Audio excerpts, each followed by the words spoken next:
नमस्कार साथियों, स्वागत है ऑनलाइन प्लेटफॉर्म ज्ञान जीएस। साथियों, डेली की तरह हम पढ़ रहे हैं विज्ञान शाकुंतलम और आज शाकुंतलम की होगी वन लाइनर प्रश्नोत्तरी। साथियों, चलिए स्टार्ट करते हैं। यूबी टीजीटी साहित्यम अभिज्ञान शाकुंतलम, जो कालिदास कृति है। अभिज्ञान शाकुंतलम आज क्लास होगी 10, यूपी टीजीटी संस्कृत।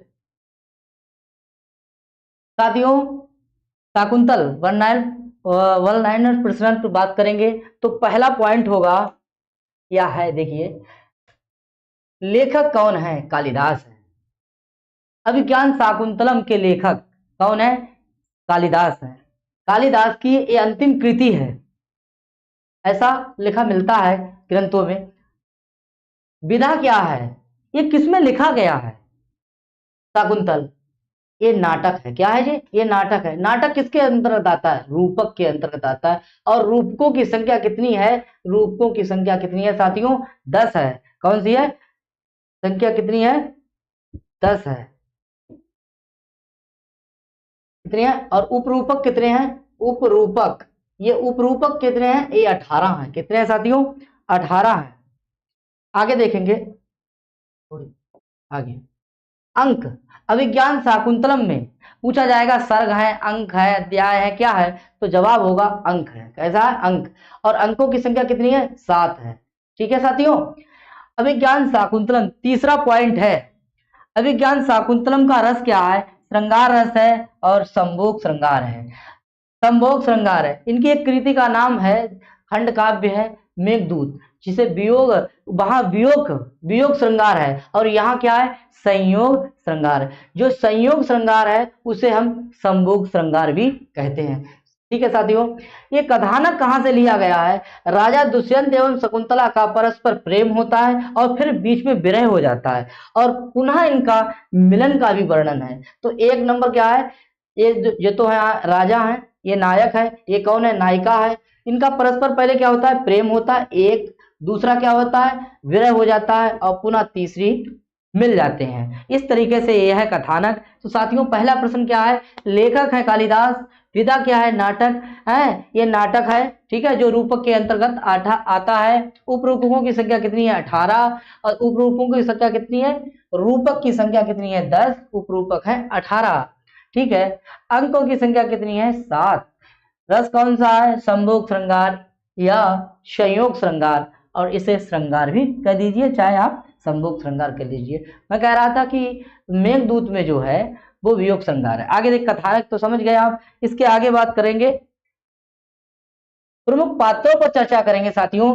ये नायक है जो दुष्यंत है। इस फिल्म का नायक जो है, तो हीरो जो है वो कौन है? आपका दुष्यंत है। ठीक है। और नायिका जो है, जो हीरोइन है, वो कौन है? शकुंतला है। हर फिल्म में आपने देखा होगा, एक हीरो है तो ये क्या है? एक उसकी हीरोइन तो होती है। ठीक है। कुछ ऐसी भी फिल्में हैं जहाँ 2 हीरो हैं और 2 हीरोइन है। जैसे आपने देखा होगा कि चंद्रापीठ वाली जो कथा पढ़ेंगे आप, कादम्बरी, तो वहां 2 हीरो होंगे और 2 हीरोइनें होंगी। एक फिल्म आपने देखी थी इश्क, ठीक है, जिसमें अजय देवगन होता है और उसका नाम आमिर खान होता है। ठीक है। जीव चावला होती है और अजय देवगन की वाइफ काजोल होती है। ठीक है। दो दो नायिका हैं और 2 नायक हैं। यहाँ क्या है? एक नायक है, एक नायिका है। ठीक है। कर्ण ऋषि हैं। ठीक है। इन्हें काश्यप भी कहा जाता है। क्या कहा? काश्यप। इनका नाम और भी क्या पुकारते हैं? काश्यप। एक अनसुईया है जो जलन नहीं करती है। एक प्रियंवदा है जो प्रिय बोलती है साथियों। ये मांडव्य है, इसको विदूषक है। ये जो विदूषक होता है, कौन है? विदूषक। मांडव्य भी होता है, मांडव्य भी होता है साथियों। गौतमी, ठीक है, गौतमी ये जो है एक तापसी भी है। ठीक है। शारंगराव और शारद्वज ये शिष्य हैं। हंसपदिका जो दुष्यंत की पत्नी है, और बसमती क्या है? ये भी पत्नी है।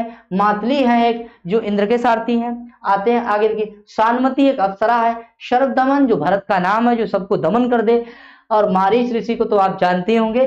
आगे इनकी पत्नी है अदिति। ठीक है, या दाक्षायणी भी कह सकते हैं इनके लिए। आगे देखेंगे दुर्वासा ऋषि, जानते ही हैं, इन्हें श्राप दिया था शकुंतला के लिए, विचिंतयन्ति यमनन्य मानसा। ठीक है। और मेनका जो है वो कौन है? अप्सरा है। यहाँ पे मेनका के पति, यानी मेनका से जो उत्पन्न हुई थी विश्वामित्र, उनका जिक्र नहीं किया गया है। ठीक है। लेकिन इनके पति, जो पति तो नहीं है लेकिन उनसे उत्पन्न जो है विश्वामित्र और मेनका से उत्पन्न कौन हुई थी? शकुंतला हुई थी। ठीक है, जब आगे देखेंगे शाकुंतलम का उपजीव्य कहाँ से लिया गया, ये आधार ग्रंथ कहाँ है, ये कहाँ से लिया गया है? ठीक है, देखिए भाई, ये महाभारत से लिया गया। महाभारत एक महाकाव्य है, उसके आदि पर्व से लिया गया है। महाभारत के आदि पर्व का ये शकुंतलोपाख्यान है, वहां ये कथा मिलती है। नंबर परीक्षा में पूछ सकता है साथियों कि 78 से 74 तक के अध्यायों में ये घटना वहां पे थी, कालिदास ने पढ़ा और उन्होंने अपना नाटक लिख दिया। ठीक है, आगे देखिए पद्म पुराण के बोले स्वर्ग खंड में भी एक कथा मिलती है, तो उन्होंने पद्म पुराण को भी पढ़ा होगा और वहां से कुछ चीजें निकाली और अपना ग्रंथ लिख दिया। कौन सा? अभिज्ञान शाकुंतलम। देखिए साथियों, कोई भी आदमी है सब नकल से सीखता है, कोई भी जो भी जिनने भी सीखा है, अभिज्ञान शाकुंतलम जो लेखक हैं कालिदास, इनसे भभूति ने भी बहुत कुछ सीखा। ठीक है, तो सीखने को मिलता है अपने से बड़े, जो भी बड़ा है उससे सीखने को मिलता है। और ठीक है, तो आगे बढ़ता हूं, इसके आगे बात करूंगा। अभिज्ञान शाकुंतलम, अभिज्ञान शाकुंतलम जो नाटक की जो रीति है, किस रीति, इनकी रीति जो है वो कौन सी है? वैदर्भी है। ठीक है, वैदर्भी रीति है। जैसे क्रातार्जुनीयम जो है वहां जो रीति है वो पांचाली है। कैसी रीति है? ये सरल है। कैसी है? वैदर्भी रीति है।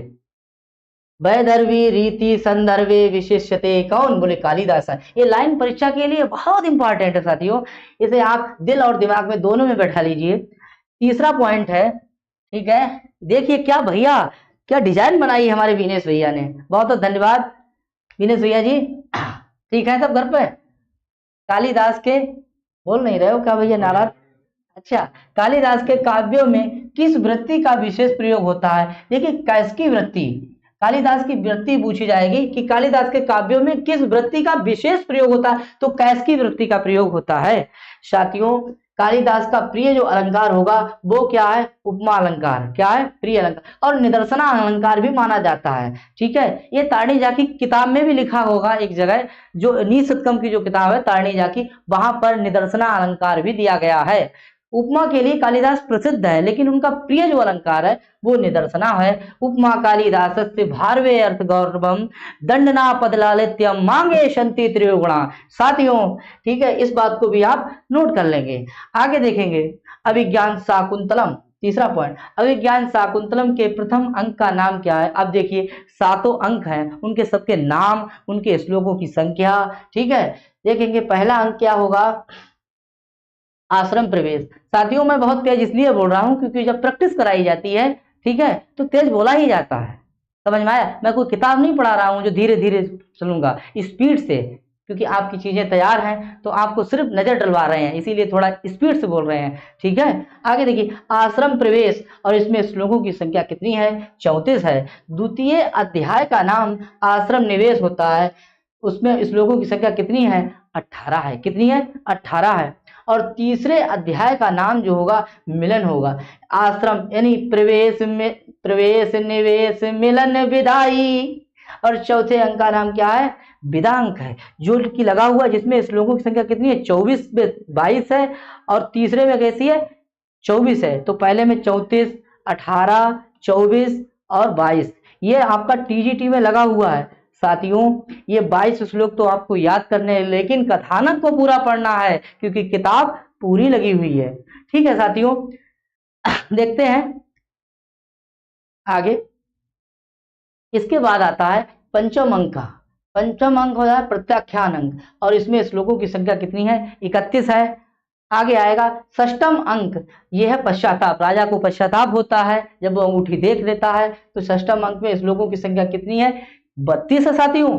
ठीक है, सप्तम अंक में मिलन हो जाता है, पुनर्मिलन। एक बार तो मिलन हुआ था, लेकिन बीच में बाधाएं कुछ आ गई थी, जिसकी वजह से, ठीक है, मिलन नहीं हो पाया। अगर वहां पर मिलन हो जाता और दुर्वासा का श्राप ना आता तो कहानी लंबी नहीं खिंचती साथियों। ठीक है, तो पुनर्मिलन होगा, अब इसके बाद कभी नहीं बिछड़ेंगे। ठीक है, और 32 में, इसमें श्लोकों की संख्या कितनी है? 32 है। इस तरीके से आपने देखा कि श्लोक कौन कौन से, नाम आपने देखे, उनकी श्लोकों की संख्या देखी। अब जरा ये भी नोट कर लीजिए कि आपका सबसे छोटा अंक कौन सा है? तो सबसे छोटा अंक जो है वो कौन सा है? द्वितीय अंक है। कौन सा है? द्वितीय अंक। इसमें श्लोकों की संख्या सिर्फ 18 है। अब देखिए 34, 24, 22, और देख लीजिए यहाँ पे 35, तो सातवां सबसे बड़ा है और सातवां सातवां सबसे बड़ा है और द्वितीय द्वितीय सबसे छोटा है साथियों। द्वितीय कैसा है? छोटा है और सातवां सबसे बड़ा है। इसमें कितनी है संख्या? 18 और इसमें कितनी संख्या है? 35। ये नोट कर लेंगे साथियों, ठीक है, पूछ सकता है परीक्षा में। आगे देखिए, बहुत ज्यादा तो नहीं लेकिन पूछ सकता है। फिलहाल ग्रंथ तो एक ही ग्रंथ नहीं है जो इतना अंदर से, लेकिन पूछ भी सकता है फिलहाल, ठीक है, कुछ नहीं कहा जा सकता। आगे देखिए, हाँ तो तैयारी कंप्लीट रखें अपनी भैया। आगे देखिए, अब देखेंगे सातों अंकों के नाम। सातों अंकों में जो संख्या कितनी है टोटल हमने करी है, सातों अंकों में कुल श्लोकों की संख्या जो है वो कितनी है? वो 196 है। कितनी है? 96। ये भी है, बढ़िया है, प्रश्न है, ठीक है। अभिज्ञान शाकुंतलम के चतुर्थ अंक में बोले कौन सा रस है? ये देखिए कितना जहरीला प्रश्न। देखो साथियों, एक करुण रस है। कौन सा रस है? वैसे तो श्रृंगार है लेकिन यहाँ विदाई है, करुण है, वियोग है। देखिए तो यहाँ देखिए भैया, ये करुण रस है, ठीक है। आगे देखेंगे, शकुंतला का हस्तिनापुर में कौन रहता है? राजा दुष्यंत रहता है और वो उनके कहा पति का घर है। उसका गमन चतुर्थ अंक में वर्णित होता है, जब शकुंतला की विदाई होती है और हस्तिनापुर को जाती है, ठीक है। ये कहा है, ये चतुर्थ अंक में विदा अंक कहा जाता है, ठीक, क्या कहा जाता है? विदा अंक। साथियों बढ़ता हूं आगे। अभिज्ञान शाकुंतलम का जो नायक है वो कौन है? वो दुष्यंत है। कौन है? दुष्यंत है, जो हस्तिनापुर का राजा भी है। साथियों दुष्यंत धीरोदात्त कोटि का नायक कहलाता है। धीरोदात्त कोटि का नायक, जिसमें सभी गुण हों।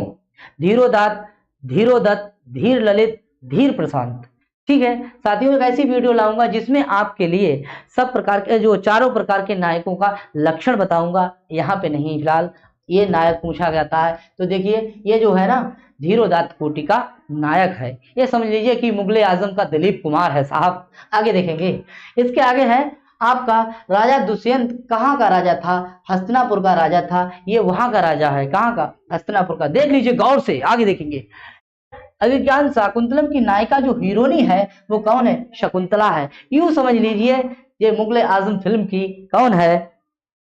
मधुबाला है। इतनी सुंदर है, अप्सरा की लड़की है। आगे देखेंगे, ठीक है। इसके आगे देख समझ लीजिए, जो मैं फिल्म का नाम ऐसे ही रह रहा था, ठीक है, हाँ ये कोई यहाँ खाली मजाक। आगे देखिए, अभिज्ञान शाकुंतला यानी शकुंतला किस कोटि की नायिका है? तो शकुंतला की भी कोटि की नायिका, किस कोटि की नायिका है? तो बोले मुग्धा नायिका। ये मस्ट है, इंपॉर्टेंट है, इंपॉर्टेंट तो सभी है साथियों। आगे देखेंगे, शकुंतला है बोले शकुंतवी, शकुंतवी जो पक्षियों के द्वारा, पक्षवी, शकुंतवी पक्षवी, लालिता पालिता इति शकुंतला, जिसका पालन पोषण जो पशुओं में, मतलब पक्षियों में, पशुओं में, वृक्षों में जहां जिनका हो उसे क्या कहेंगे? शकुंतला। शकुंतला कहाँ पली है और बड़ी है? तो पक्षियों के साथ, वृक्षों के साथ, ठीक है, वहीं रहती थी, इसीलिए शकुंतला कहा गया। आगे देखिए, अभिज्ञान शाकुंतलम का मंगलाचरण कैसा है? आशीर्वादात्मक मंगलाचरण है। या सृष्टि सृष्टुराद्या वहाति विधिहुतम या वीर्याचा होत्री, ठीक है, ये मंगलाचरण है। अष्टमूर्ति भगवान शिव, ठीक है, अष्टमूर्ति भगवान से पहली जो है मूर्ति वो जल मूर्ति है, ठीक है। आगे देखिए, अभिज्ञान शाकुंतलम का मंगलाचरण किसमें है साथियों? सृग्धरा में है, जिसमें 21 वर्ण होंगे। कितने होंगे? 21 वर्ण होंगे। नोट करेंगे साथियों, ठीक है। आगे देखिए आ गया, या सृष्टि सृष्टुराद्या वहाति विधिहुतम या वीर्याचा होत्रिय द्विकालम विदिता इत्यादि श्लोक कहाँ से लिया गया है? अभिज्ञान शाकुंतलम का मंगलाचरण है। कहाँ का है? अभिज्ञान शाकुंतलम का क्या है? मंगलाचरण है। अभिज्ञान शाकुंतलम के मंगलाचरण में किसकी स्तुति की गई है? अष्टमूर्ति भगवान शिव की क्या करी गई है? स्तुति की गई है। और आशीर्वादात्मक मंगलाचरण है। मंगलाचरण साथियों 3 प्रकार के होते हैं, ठीक है। एक आपका वस्तु निर्देशात्मक, नमस्कारात्मक और आशीर्वादात्मक, ठीक है साथियों। तत्रापि तत्रापि चतुर्थंका से संबंधित नाटक कौन सा है? अभिज्ञान शाकुंतलम। काव्येषु नाटकम रम्यम तत्र रम्या शकुंतला तत्रापि चतुर्थंका तत्र श्लोकम चतुष्टयम। नाटकों में अभिज्ञान, अभिज्ञान में सॉरी, नाटकों में, काव्यों में नाटक, नाटकों में शाकुंतल, और शाकुंतल में चतुर्थंक, और चतुर्थंक में 4 श्लोक। ठीक है, आगे देखिए, सारे नाटक एक तरफ और शाकुंतल एक तरफ। आगे देखिए, तत्र श्लोक चतुष्टयम से संबंधित कौन सा नाटक है भैया? देखिए, तत्र श्लोक चतुष्टयम, यानी केवल कह रहा है कि जहां 4 ही श्लोक हैं, जहां 4 श्लोक हैं, पहला इसको अस्मान साधु विचिंत संयम धनान शुश्रूषा गुरुन प्रिय सखी, 18वां है, 17वां था अस्मान साधु विचिंत संयम धन पातुम न प्रथमम व्यसति जलम, 9वां श्लोक है या सती अद्य शकुंतलेति हृदयम, ये आपका छठा है। इस तरीके से ये चारों श्लोक, ठीक है, ये शार्दूल विक्रीडित छंद में है, कर्णों के द्वारा बोले गए हैं। ठीक है, आगे देखेंगे, ये क्या है? अभिज्ञान शाकुंतलम के चतुर्थंग में काव्येषु नाटकम रम्यम तत्र रम्या शकुंतला तत्रापि है। इधर देखिए, इस वाक्य में एक किसकी ओर संकेत हो रहा है? अभिज्ञान शाकुंतल की ओर। ठीक है साथियों, इसके आगे बात करेंगे।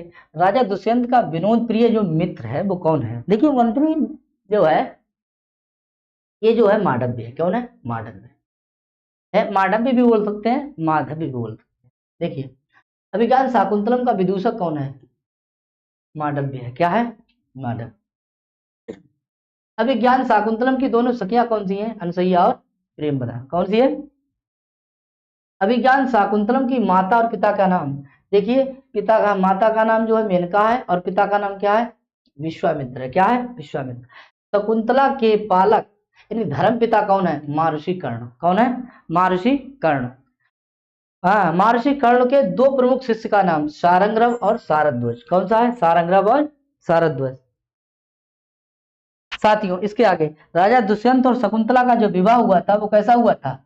लव मैरिज हुआ था। कैसा हुआ था? ये विवाह कितने प्रकार के होते? 8 प्रकार के। उनमें कौन सा विवाह है? प्रेम विवाह। प्रेम विवाह। गांधर्व विवाह को क्या कहते हैं? प्रेम विवाह।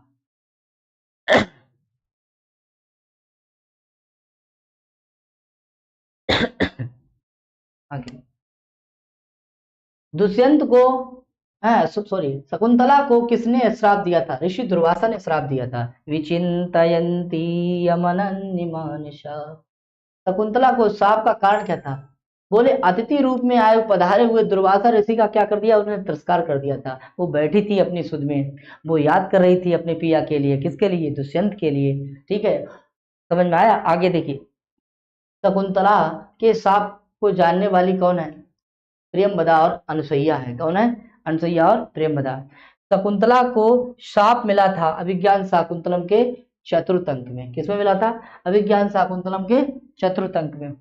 अभिज्ञान शाकुंतलम में शाप की कल्पना का कारण प्रेम के आदर्श स्वरूप की क्या है? प्रेम के आदर्श स्वरूप की स्थापना कर दी थी। प्रेम के आदर्श, देखें कैसा प्यार है। आगे देखेंगे, शाप का प्रभाव किस अंक में दिखाई पड़ता है? अभिज्ञान शाकुंतलम के 5वें अंक में। ठीक है, क्योंकि वो जाती है और राजा कहता है कि नो, मैं नहीं जानता हूं आपके लिए। ठीक है, क्योंकि वो कहता है कि तू जिसको याद कर रही है वो तुझको भूल जाएगा, जिस तरीके से तू मुझे याद नहीं कर रही है वो तुझे भूल जाएगा। आगे देखिए, क्योंकि तूने मेरा तिरस्कार किया है। राजा दुष्यंत के पश्चाताप का वर्णन होता है 6ठे में। 6ठा अंक राजा दुष्यंत जो होता है वो पश्चाताप करता है क्योंकि उसे अंगूठी मिल जाती है। ठीक है, यहाँ प्रवेशक भी है। 6ठा अंक में क्या है? प्रवेशक। प्रवेशक। राजा दुष्यंत और शकुंतला का पुनर्मिलन होता है अभिज्ञान शाकुंतलम के 7वें अंक में। किसमें होता है? 7वें अंक में। हेमकूट पर्वत में आश्रम है महारीच का। किसका है? महारीच का। तो उसके बाद कर्ण ऋषि का आश्रम जो है मालिनी नदी के किनारे है। अभिज्ञान दुष्यंत और शकुंतला का पुनर्मिलन होता है हेमकूट पर्वत महारीच के आश्रम पर। दुष्यंत शकुंतला की मुद्रिका प्राप्त होती है, एक धीवर मीनपाल होता है, मीन पालक, उससे प्राप्त होती है। दुष्यंत और शकुंतला के पुत्र का नाम क्या है? शर्वदमन यानी भारत, जिससे आज भारत कहते हैं। क्या कहते हैं? भारत। अभिज्ञान शाकुंतलम का प्रारंभ होता है नांदी पाठ से, और इसे क्या कहेंगे? मंगलाचरण कहेंगे, या सृष्टि सृष्टुराध्या वाहति विधिवता। ठीक है साथियों, आज के लिए ये इतने ही प्रश्न थे। Thanks for watching. साथियों आज के लिए इतना ही, फिर मिलते हैं कल इसी के साथ। नमस्ते, राधे राधे।